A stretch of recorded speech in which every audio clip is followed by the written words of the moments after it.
Good evening, you're watching News Mongolian World. I'm your host, Dan Batar. And for top stories, Mongolia to bring forest cover to 9% by 2030. The first sunrise of the year.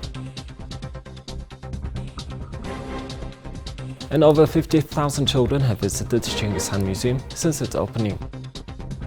And for the news, stay tuned.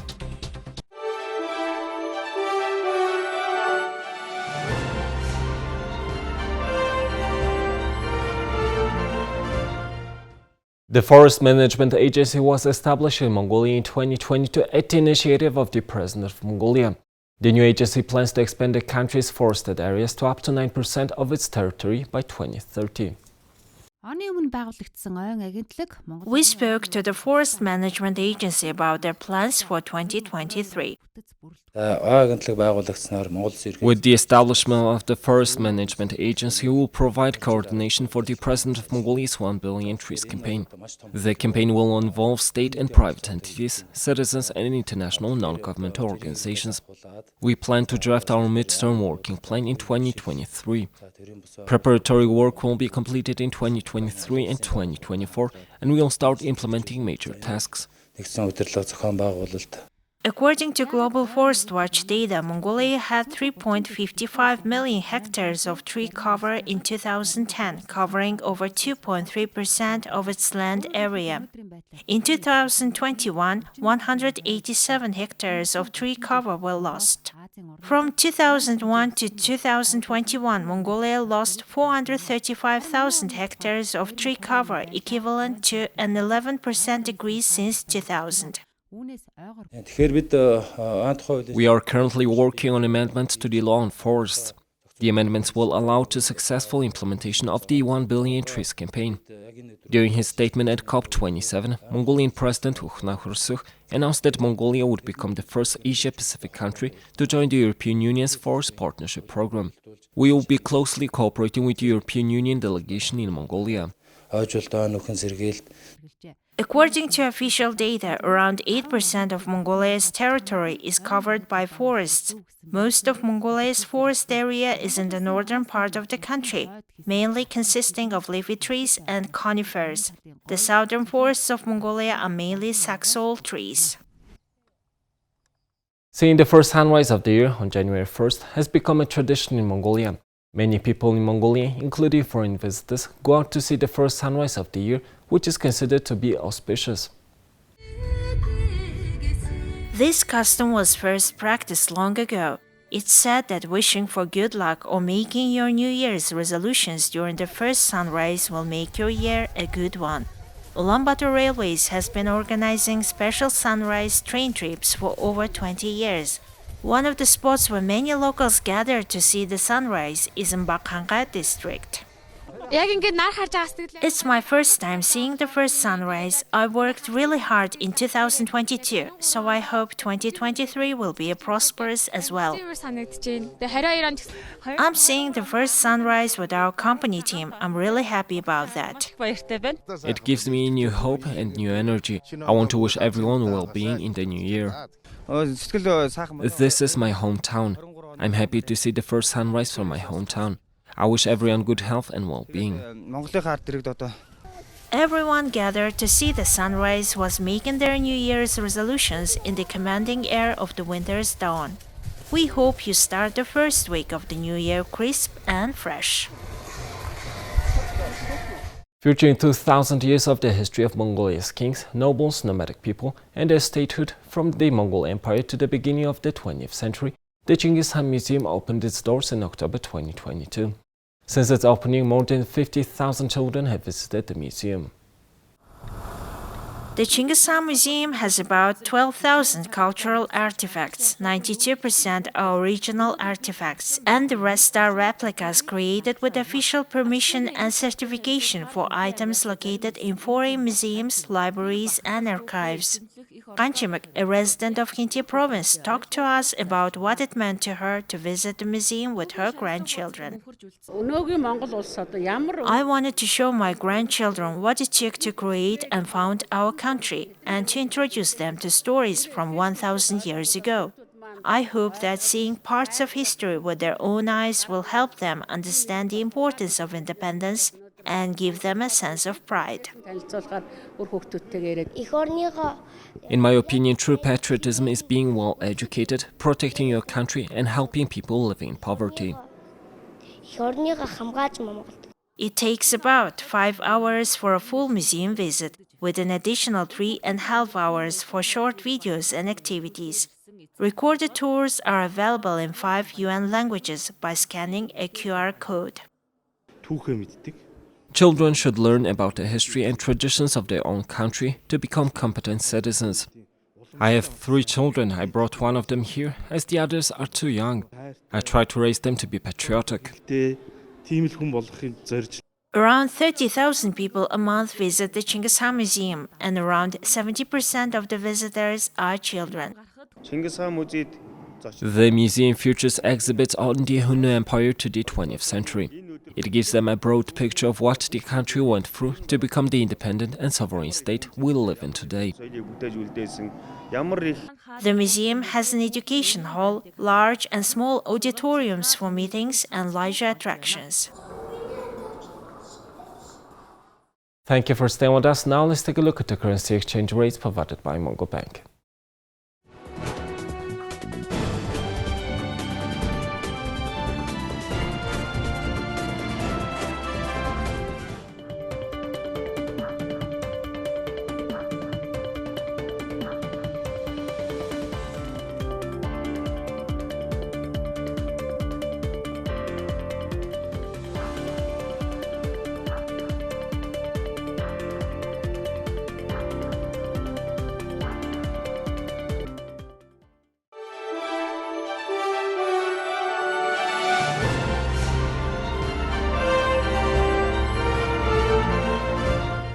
Here's the international news from our partner agencies.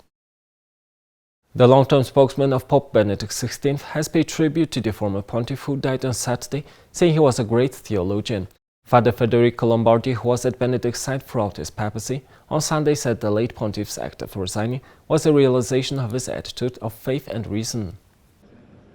Benedict passed away in a monastery inside the Vatican, where he has been living for the past 10 years. He was 95 years old. As the Vatican prepares for the lying-in state, the faithful gathered in St. Peter's Square on Sunday for the Pope Francis' New Year's Day Angelus. Some reflected on the death of Benedict.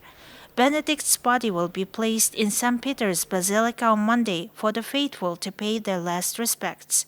Pope Francis will preside over the funeral mass on Thursday. The death of Pope Emeritus Benedict XVI was marked in the holy city of Jerusalem on Sunday. Latin Patriarch Pier Battista Pizzaballa mourned the late pontiff during Sunday Mass. The top Catholic clergyman in the Holy Land said Benedict would be remembered for his devotion. Pizzaballa also paid tribute to the service and ministry he gave to all the churches in the Middle East. The region is the birthplace of Christianity, but the Christian population there has dwindled significantly. European Union Commission Chief Ursula von der Leyen on Sunday visited Bulgaria as Croatia switched to the euro and removed dozens of border checkpoints to join the world's largest passport-free travel area. It is a day to celebrate. It marked the fresh start for the small Balkan nation of 4 million people that captured international attention 3 decades ago as the site of a brutal war that left nearly a quarter of its economy in ruins. Von der Leyen hailed the moves, which came into effect on Sunday, as a day to celebrate. But above all, this is a day of joy and pride for the Croatian people. It is testimony of your amazing journey, your hard work, and your determination. It is a day of celebration not only for Croatians, but for all European citizens. And from now on, internal borders can be crossed freely, without controls, like here in Bregana, and all the other crossing points at land with Slovenia and Hungary, at sea with Italy, and as of March, by air with all other Schengen states. No more checks, no more passport controls, no more queues. Being able to cross internal borders without controls is one, important achievement. Being able to pay cross borders using the same EU currency is another one. And I know by my own personal experience that Croatians will always remember the first time they paid with euros. The first time they held the euro coin minted with your national emblem, the kuna, as a symbol of the successful union between your national identity and your European destiny. Joining Europe's ID check-free Schengen zone means Croats will now be among almost 420 million people who are free to roam its 27 member countries without passports for work or leisure. Adopting the euro will likewise offer Croatia the benefits stemming from deeper financial ties with the currency's 19 other users and with the European Central Bank. It will also make traveling and doing business easier, removing the hassle of currency exchange for Croats going abroad and for tens of thousands of tourists who visit the country each year for work or to enjoy its stunning Adriatic coastline. And it is, of course, War-weary Ukrainians in Kiev reflected on Sunday on the New Year following a night of Russian missile attacks.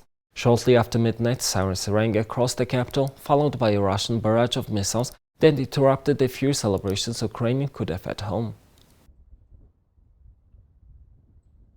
Walking in a park that overlooks the city, local residents took advantage of a quiet morning on Sunday. Hours earlier, blasts from incoming rockets and drones marked the skies over Kiev. Evgenia Sluzhenko recently moved to Kiev from Kharkiv, which has experienced some of the heaviest fighting during the war. She said her New Year's celebrations had been subdued as she thought of the soldiers on the front line away from their families. And she added that Ukrainian President Vladimir Zelensky's end-of-year speech had lifted her spirits and made her proud to be Ukrainian. Nearby, Alexander Dugin and his family were walking in the park. They had spent the New Year with friends, but instead of fireworks, he said the family had observed from their windows the sparks caused by Ukrainian air defense systems.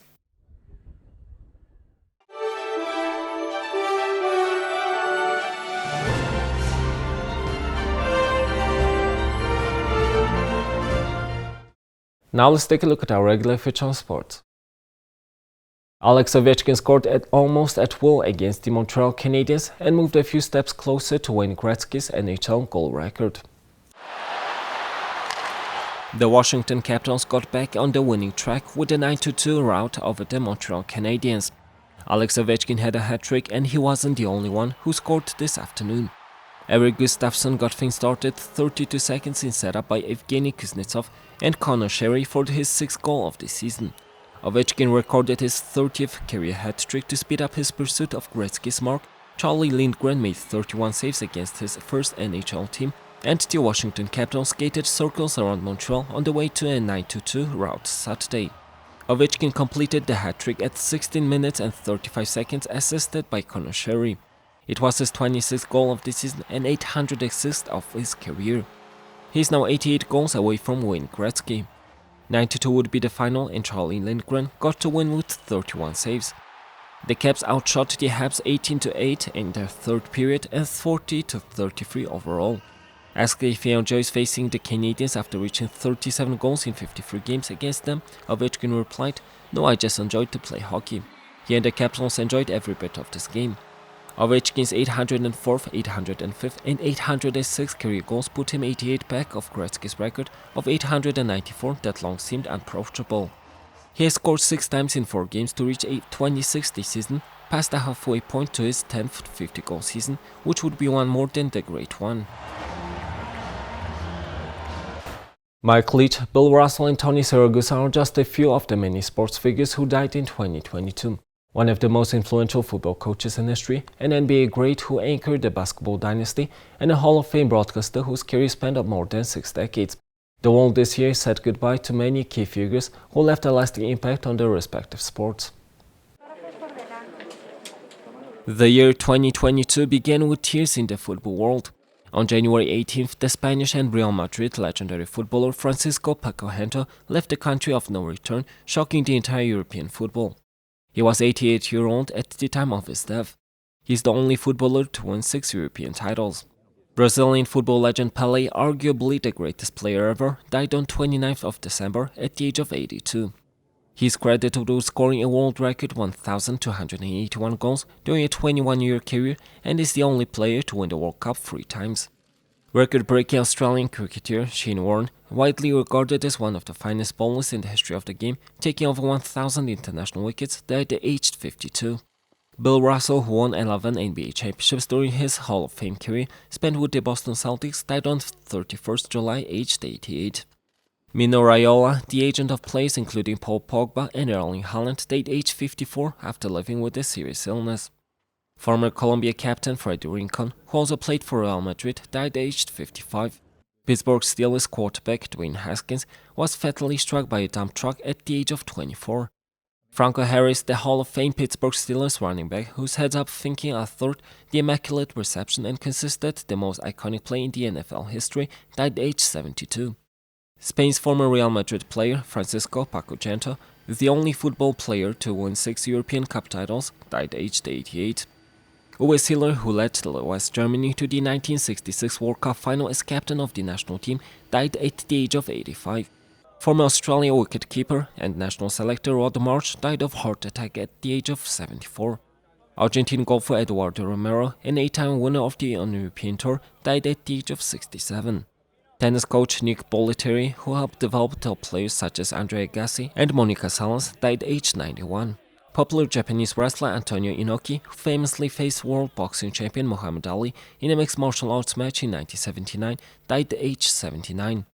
Ernie Shavers, a 2-time world heavyweight championship challenger and known as one of the hardest punchers in heavyweight boxing history, died at the age of 78. George Cohan, the right back in England's World Cup winning team of 1966, died aged 83. Prominent American journalist Grant Wall died in Qatar after collapsing while covering the World Cup, aged 48. Billionaire Red Bull founder Dietrich Mateschitz died after a long battle with illness at the age of 78. American golfer Keith Whitworth, who won 88 LPGA Tour tournaments, more than anyone else on either the LPGA or PGA Tours, died aged 83. Pelé, the Brazilian king of soccer, who won a record 3 World Cups and became one of the most commanding sports figures of the last century, died Thursday, 29th December, and he was 82. Here's the weather forecast of all major cities.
Well, that's all for today, and thank you for staying with us. We'll see you tomorrow with news and updates. Have a nice evening. Goodbye.